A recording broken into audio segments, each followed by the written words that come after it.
അവഹേളനത്തിനും വിവാദങ്ങൾക്കും ഈ മാസം 23-ന് ജനമറുപടി നൽകുമെന്നാണ് നിലമ്പൂരിലെ UDF സ്ഥാനാർത്ഥി ആര്യാടൻ ഷൗക്കത്തിന്റെ പ്രതികരണം. LDFന്റെ 1% തനിക്ക് വോട്ട് കിട്ടി. നിലമ്പൂരിൽ 2 ടൈമായി പരീക്ഷിച്ചത് പരാജയമായിരുന്നു LDF ബോധ്യപ്പെട്ടുവെന്നും ആര്യാടൻ ഷൗക്കത്ത് 24-നോട് പറഞ്ഞു. നിലമ്പൂരിന് ഇനി 23-ാം തീയതി വരെയുള്ള കാത്തിരിപ്പാണ്. UDF സ്ഥാനാർത്ഥി ആര്യാടൻ ഷൗക്കത്ത് പ്രതീക്ഷകളുമായി ഇപ്പോൾ 24-നൊപ്പം ചേരുന്നു.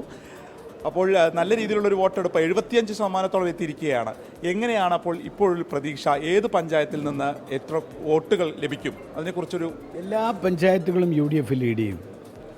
പഞ്ചായത്തുകൾ ലീഡ് ചെയ്യും എന്ന് മാത്രമല്ല, നിങ്ങളൊക്കെ പ്രതീക്ഷിക്കുന്നതിനേക്കാൾ അപ്പുറത്തുള്ള ഒരു ചരിത്ര ഭൂരിപക്ഷമുണ്ട്. അത് കഴിഞ്ഞ പ്രാവശ്യം LDFൽ ഒരു പഞ്ചായത്തിൽ പോലും LDFന് ഇപ്രാവശ്യം ലീഡ് ചെയ്യാൻ സാധിക്കില്ല എന്നാണ് എൻ്റെ ഒരു വിലയിരുത്തൽ. മാത്രമല്ല, ചരിത്ര ഭൂരിപക്ഷത്തിലേക്ക് അതെത്തും. പോളിംഗ് ശതമാനം വർദ്ധിക്കാനുള്ള പ്രധാന കാരണം UDFൻ്റെ വോട്ടുകൾ അരിച്ച് പെറുക്കിയെടുത്താണ് നമ്മുടെ പ്രവർത്തകർ കൊണ്ടുവന്നിട്ടുണ്ട്. ഇനി UDFൻ്റെതായ ഒരു വോട്ട് ജീവിച്ചിരിക്കുന്നതോ അതിൽ ഗൾഫ് ആയിട്ടൊന്നുമില്ല. പിന്നെ ഗൾഫിലുള്ള കുറച്ച് പേര്, അത്ര മാത്രമേ ഉള്ളൂ. ദൂരെ പഠിക്കാൻ പോയവർ, ജോലിക്ക് പോയവർ, അവരൊക്കെ കൊണ്ടുവന്നു. എല്ലാവരും ഒരു കാലത്തുമില്ലാത്ത പോലെ ഉള്ള ഒരു UDFൻ്റെ ഒരു എണ്ണയിട്ട യന്ത്രം പോലെ ഒരു മെയ്യും മനസ്സും ഒരുമിച്ച് ചേർന്നുകൊണ്ട് പ്രവർത്തനമാണ് നടത്തിയത്. LDF വോട്ടുകൾ ലഭിച്ചു എന്നുള്ളത് കരുതുന്നുണ്ടോ? LDFൻ്റെ 1% വോട്ടുകൾ നമുക്ക് ലഭിച്ചിട്ടുണ്ട്.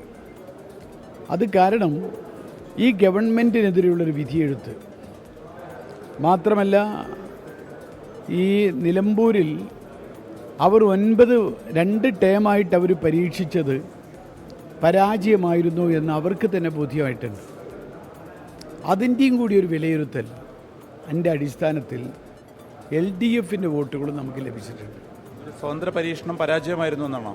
അല്ല, അതാണല്ലോ ബോധ്യപ്പെടുന്നത്. പിന്നെ മാത്രമല്ല, ഈ 9 വർഷമായി നിലമ്പൂർ അവഗണിക്കപ്പെടുക. അത് അവഗണിക്കപ്പെടുമ്പോൾ UDF മാത്രമല്ലല്ലോ അനുഭവിക്കുന്നത്, LDFകാരും അത് അനുഭവിക്കല്ലേ, നാട് അനുഭവിക്കുമ്പോൾ സ്വാഭാവികമായിട്ടും. അപ്പോൾ അതിനെതിരെയൊക്കെ ഉള്ള ഒരു വിധിയെഴുത്ത് ഈ തെരഞ്ഞെടുപ്പിൽ ഉണ്ടാവുകയാണ്.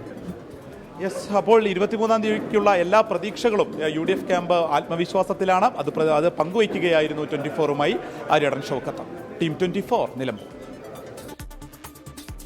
വലിയ പ്രതീക്ഷയുണ്ട് ആര്യാടൻ ഷൗക്കത്തിന്. ആ കാര്യങ്ങളാണ് ഇപ്പോൾ വിപിൻ സി വിജയനോട് ആര്യാടൻ ഷൗക്കത്ത് പറഞ്ഞത്. എന്തായാലും